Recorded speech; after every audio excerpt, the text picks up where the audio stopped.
Procuradora-Geral da República, Raquel Dodge, afirmou que a criação e a divulgação do cadastro de empregadores que se utilizam deste meio são legítimas e não constituem penalidades administrativas. Mesmo não tendo ainda uma lei específica, alguns casos de violência obstétrica têm chegado aqui no Superior Tribunal de Justiça. A reinserção é fácil. Você pega um indivíduo que está encarcerado e retorna ele à sociedade. Atualmente, mais de 400 potiguares aguardam na fila por um filho adotivo. Enquanto isso, aproximadamente 30 meninos e meninas prontos para adoção aguardam nos abrigos.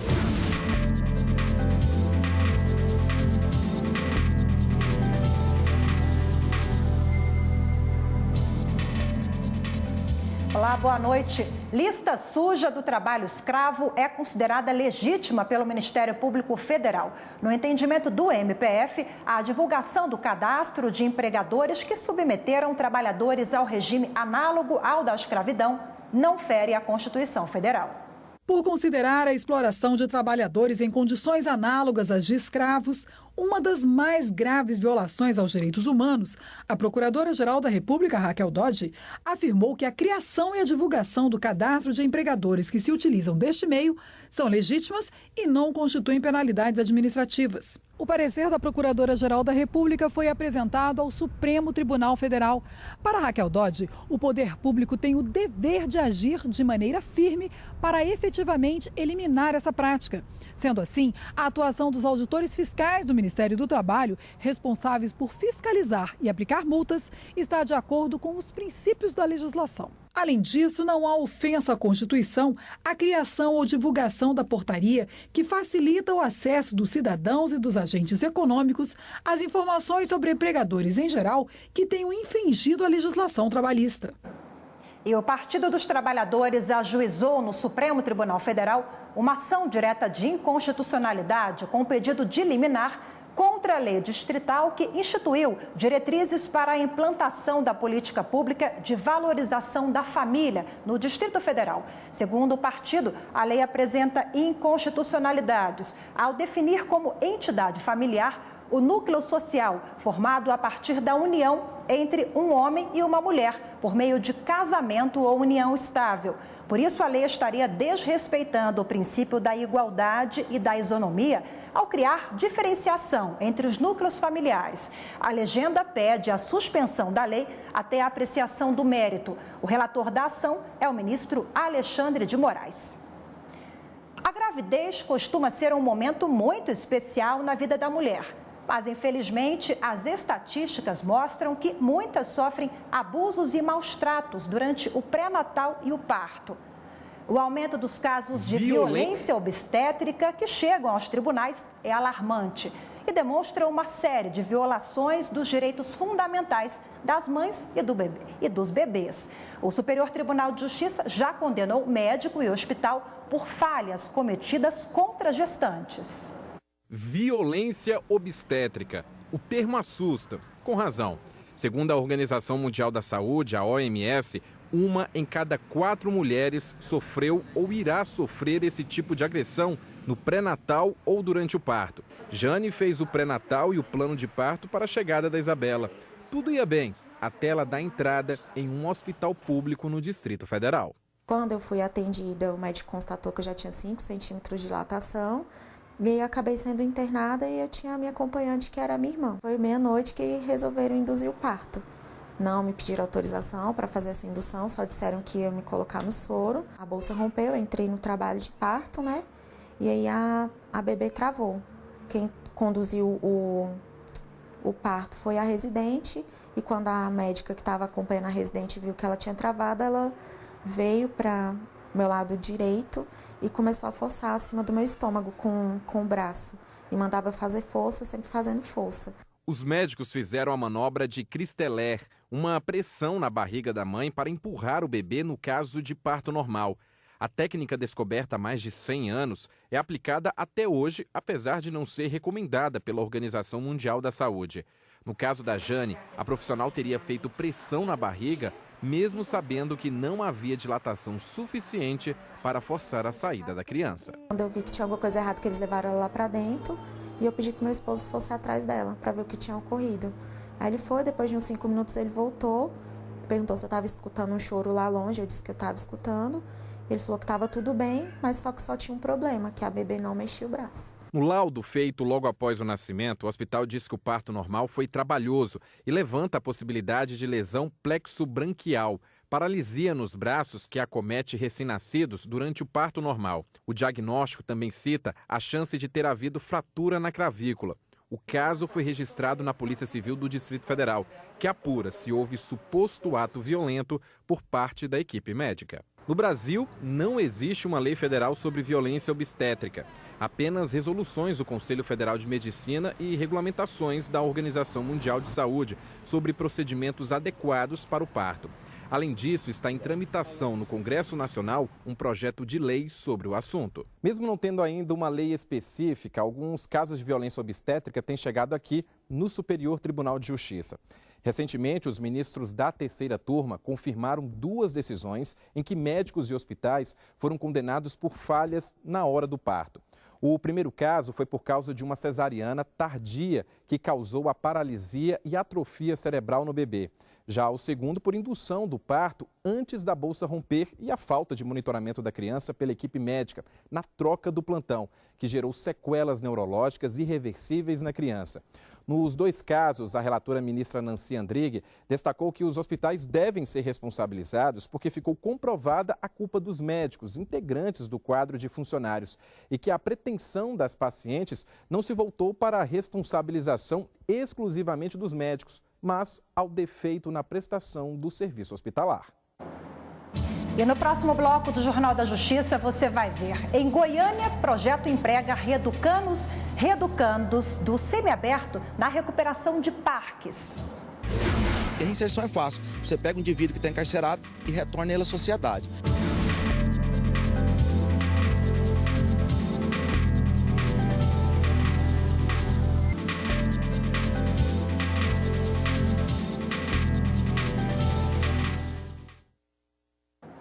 E quase 90% do acervo processual do Poder Judiciário de Alagoas já é digital. Um exemplo é o município de Maribondo, no agreste do estado. Aquele cenário de imóveis lotados com volumes de processos, comum nos cartórios judiciais, não faz mais parte da rotina de trabalho da comarca de Maribondo desde setembro de 2011. A unidade jurisdicional, situada no agreste, tornou-se a primeira comarca do estado e do país a estar 100% virtualizada. Os processos físicos deram lugar a autos digitalizados, marcando o início de uma nova era no judiciário alagoano. Stefano viveu o antes e o depois da virtualização. Ele lembra como foi feito todo o trabalho de digitalização. Passamos alguns meses digitalizando todos os processos, junto com a equipe da DIAT, e ao final de 2, 3 meses conseguimos colocar todo o acervo digitalizado e começamos a trabalhar efetivamente na virtualização dos processos. Todo o trabalho contou com o apoio da DIAT, que é a diretoria que cuida da tecnologia da informação do Tribunal de Justiça e que é comandada pelo José Batista. Ele lembra que, por ser a primeira do estado e do país a se tornar 100% virtualizada, o desafio na época foi grande. Foi um desafio na época, ainda uma coisa muito pouco inexplorada, mas foi feito com muito amor, inclusive com a dedicação lá do magistrado à época, Dr. Carlos Bruno, que hoje é integrante do Comitê Gestor de Tecnologia da Informação e de todos os serventuários da comarca. Hoje, juiz, servidores, jurisdicionados e o promotor da comarca usufruem da celeridade que só a virtualização oferece. O representante do Ministério Público, que atua na comarca de Maribondo, fez questão de destacar os vários benefícios que a virtualização trouxe para o dia a dia dele. Atualmente, como a interligação do sistema do Ministério Público com o Tribunal de Justiça, os processos são recebidos de forma imediata e as manifestações também são entregues, peticionadas e recebidas no Poder Judiciário também de forma imediata, que proporcionam uma celeridade no curso do processo. Com o avanço da tecnologia, das novas ferramentas, todos os envolvidos, sejam os advogados, os serventuários e os magistrados, e bem como a população em geral, viu no processo digital uma segurança e uma facilidade muito grande, seja pela tramitação ágil dos processos, seja pelo uso de ferramentas que até então eram impossíveis no processo físico. O ministro Dias Toffoli, do Supremo Tribunal Federal, negou o seguimento à reclamação na qual o juiz de Goiás, Gabriel Lessa, pedia retorno ao cargo. Para o ministro, a reclamação não é o meio processual correto para questionar a medida de afastamento. O Ministério Público de Goiás apresentou ao Tribunal de Justiça do Estado representação contra o magistrado, titular do Juizado Especial Cível e Criminal da comarca de Piracanjuba, por infração disciplinar. Entre as acusações estão a prática de assédio moral, perseguição, tentativa de coação e intimidação a servidores, inclusive com uso de arma de fogo. O juiz está afastado das funções desde dezembro do ano passado. Proteger o meio ambiente natural e a cultura da Bacia do Velho Chico. Este é o trabalho da Fiscalização Preventiva Integrada do Rio São Francisco, um programa coordenado pelo Ministério Público Federal. Na quarta etapa, em Sergipe, a equipe de arqueologia fez o serviço de preservação e descobriu novas cavernas na Mata do Junco. As primeiras moradias da humanidade. Fontes de identificação e estudo de animais e vegetais fósseis e de pesquisas da cultura dos nossos antepassados. As cavernas têm ainda a importante função de armazenar água, mas elas têm também um ecossistema frágil, o que requer cuidados. Um trabalho que faz parte da fiscalização preventiva integrada do Rio São Francisco. As equipes formadas na FPI de arqueologia e espeleologia e paleontologia trabalham juntas. E essa exploração que a gente tem feito tem permitido uma identificação coordenada por essas várias visões a respeito de um determinado local. Aqui em Sergipe, há 140 cavernas cadastradas no banco de dados do governo federal e da Sociedade Brasileira de Espeleologia.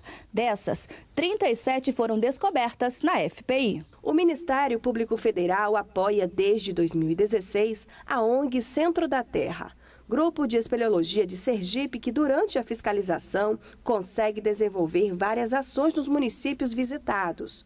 A equipe busca agora novas cavernas e avalia as condições ambientais das já conhecidas. Essa quarta etapa, a gente está continuando as prospecções, busca de novas cavernas, mas com foco principalmente no monitoramento, ou seja, cavernas que a gente já conhecia, a gente está fazendo monitoramento para ver se ela sofreu alguma alteração, seja natural ou antrópica, E problemas não faltam. Lixo, por exemplo, um lugar que deveria ser super bem cuidado vira depósito.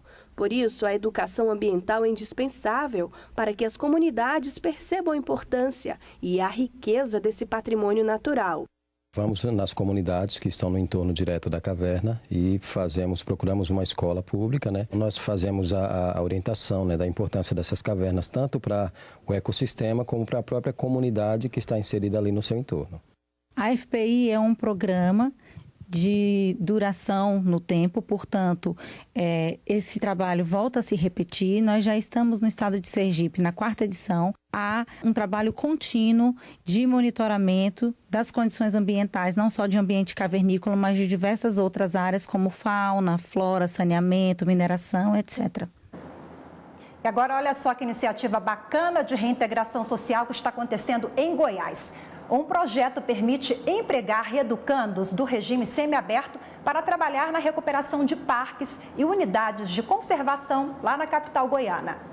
O projeto Recuperando Pessoas e Parques foi assinado pelo Tribunal de Justiça do Estado de Goiás, Ministério Público e Diretoria de Administração Penitenciária. O convênio permite a contratação de reeducandos do regime semiaberto para trabalharem na recuperação de parques e unidades de conservação de Goiânia. Todos os reeducandos passam o dia fazendo limpeza nos parques, das 8 da manhã às 6 da tarde. Depois do expediente, eles são liberados para voltar para casa e ficar com a família. Saímos cedo de casa e vemos para o serviço, Daqui a gente sai e vai direto para nossa casa, ficar junto com a nossa família, Que fica bem melhor, Que sair daqui e ir para o regime fechado ainda, Porque o semiaberto não deixa de ser um regime fechado. O objetivo do projeto é promover a reintegração social dos apenados, disponibilizando a eles oportunidades de trabalho, buscando a diminuição da reincidência criminal. Mesmo sendo um programa recém-lançado,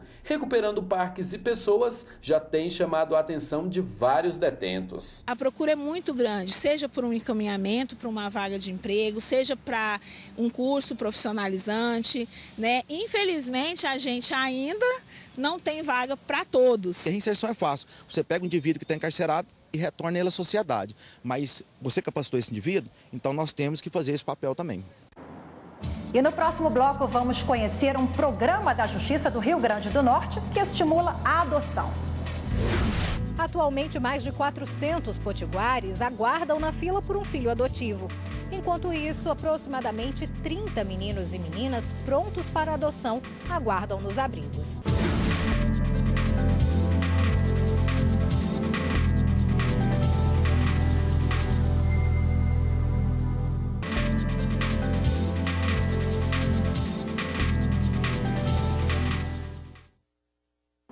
O Conselho Nacional de Justiça divulgou um levantamento sobre a aplicação da Lei Maria da Penha pelo Poder Judiciário no ano de 2017.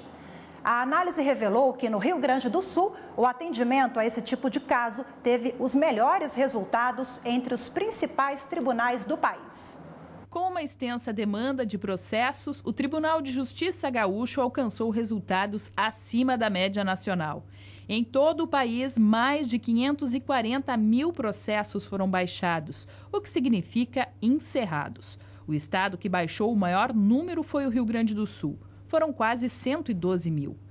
A quantidade de sentenças proferidas é outro indicador de resposta de atendimento. E o Judiciário Gaúcho também aparece em primeiro lugar, com 114 mil sentenças.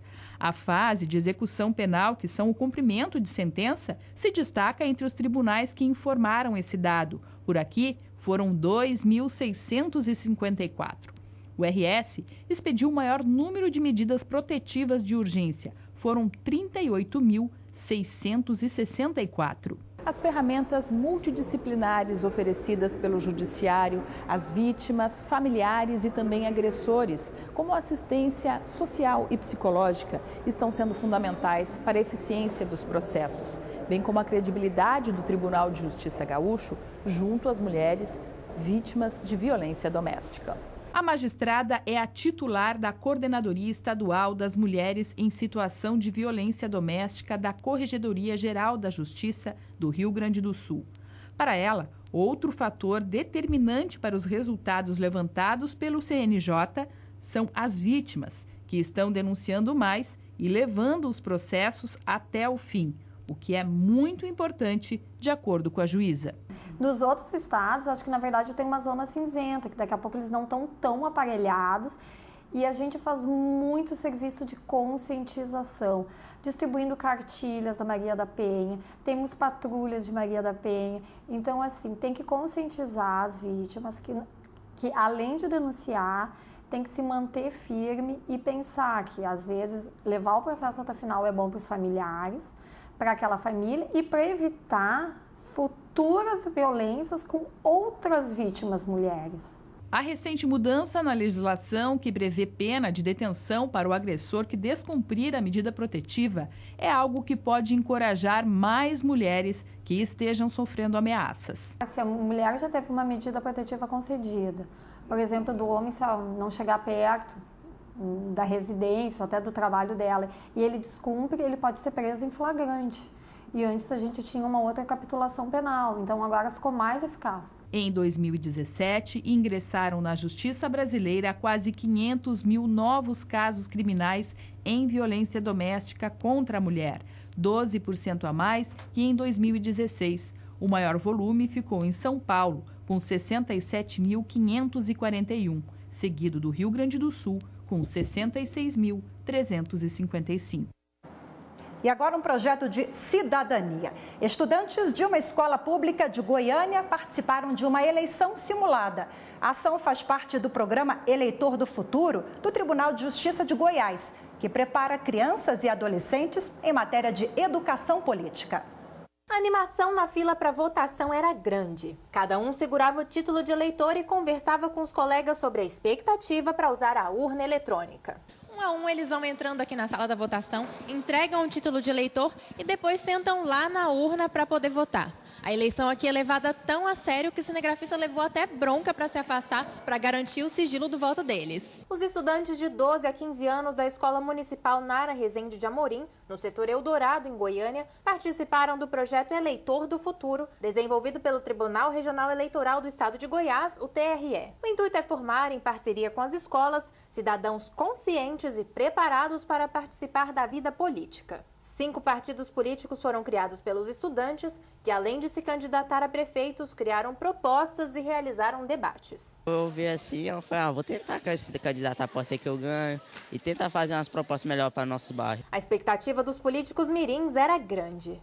Nós passamos na sala para poder falar para as pessoas votar na gente, falou nossas propostas. Uma das professoras que desenvolveram o projeto na escola foi a Maiara. Ela conta que o primeiro passo foi fazer um questionário para saber que ideia os estudantes faziam das eleições. Depois de trabalhar conceitos como democracia, clientelismo e eleições em sala de aula, ela conta que os conceitos dos estudantes mudaram muito. A gente até expôs algumas das respostas deles depois, né, sobre a questão de vender o voto, e eles perceberam que isso é crime, que isso não deve ser feito, né, que eles têm que votar com consciência, porque o voto deles é extremamente importante, que eles têm que saber escolher os candidatos, né, analisar as propostas. Agora ela acredita que os estudantes estão preparados para exercer o direito ao voto. Muitos acham que as decisões vêm de cima para baixo e não percebem que a mudança está nas mãos da população, né? Então eu acho importante porque esses estudantes nas eleições de 2022 já vão votar. E as atividades deram certo.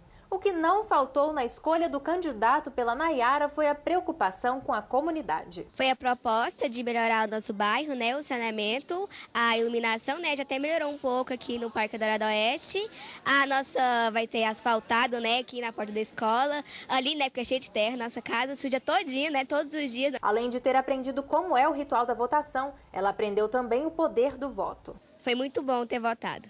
Uma experiência, porque ter esperado até chegar a 16 anos ia demorar muito. A partir do momento que eles estão conscientes, eles vão passar a verificar as propostas e projetos dos políticos e também fiscalizar os pais. Nós não temos dúvidas que para um Brasil melhor nós temos que conscientizar esses jovens. O projeto tem expectativa de crescimento. A ideia é que os eleitores passem, de fato, a colaborar com a vida política. A ideia do projeto completo é fazer com que esses meninos que se habilitaram a ser candidatos, apresentaram as propostas das suas comunidades para os próprios colegas, que eles possam, em um nível mais oficial, receberem no momento posterior ao momento da eleição a diplomação pelo próprio TRE, nos moldes como acontece numa eleição oficial, e em um momento posterior, através de parcerias com o Poder Executivo, com o Poder Legislativo, o Poder Judiciário apresentar essas crianças e esses adolescentes a essas instituições para que eles possam ali exercer de uma maneira mais ativa seu papel de cidadão.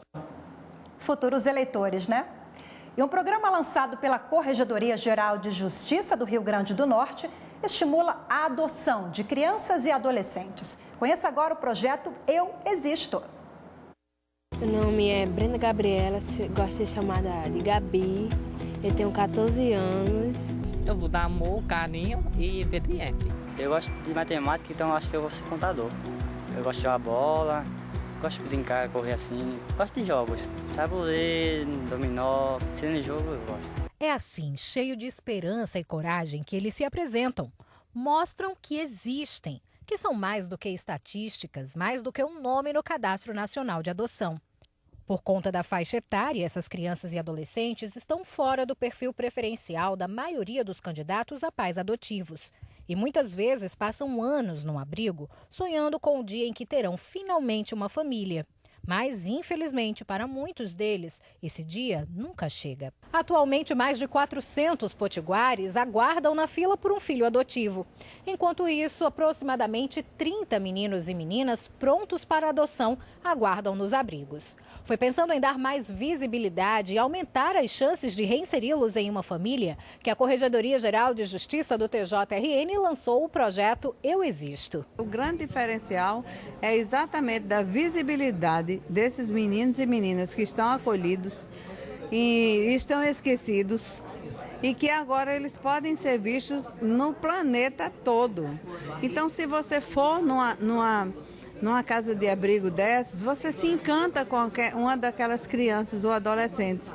E se você não tiver essa oportunidade de fisicamente ir lá, que você veja as carinhas delas, que você veja o que é que eles estão dizendo, e aí você se apaixone por um deles. A plataforma online criada pelo Tribunal de Justiça do Rio Grande do Norte disponibiliza os vídeos com as crianças e adolescentes aptos a serem adotados no estado potiguar. Além disso, é um espaço para que as pessoas tirem dúvidas sobre o processo de adoção. Você vai encontrar todos os nortes para você formular uma adoção. Você vai encontrar os locais onde você pode se dirigir para realizar essa adoção, como adotar, o que fazer para adotar e os contatos que você deve manter para realizar essa adoção. A Corregedora-Geral de Justiça fala que existe no Poder Judiciário Estadual um sentimento de dever, a busca pela transformação da realidade das crianças e adolescentes que estão nos mais de 50 abrigos em todo o Rio Grande do Norte. Grande mérito é do Tribunal de Justiça, quando nós todos, segundo grau e primeiro grau, e servidores, nos damos as mãos para que a gente melhore um pouco essa vida triste dessas crianças que estão aí abrigadas sem um pingo de amor, sem uma perspectiva maior e que agora elas vão ter. O projeto é permanente. Os vídeos ficarão disponíveis no portal na internet até que as crianças sejam adotadas. O endereço é o euexisto.tjrn.juiz.br. E a partir do lançamento, em 23 de maio, na Semana da Adoção, a partir desse lançamento já foram adotadas 2 crianças, já estão em processo de adoção, uma já foi adotada efetivamente e a gente tem recebido muitos contatos para a realização de visitas. Bela iniciativa, belo projeto. O Jornal da Justiça, segunda edição, fica por aqui. Mas lembrando que você pode acessar a nossa programação, rever reportagens e os programas da emissora no YouTube. É muito simples, é só acessar youtube.com/TV Justiça Oficial. Obrigada pela audiência e um ótimo final de semana.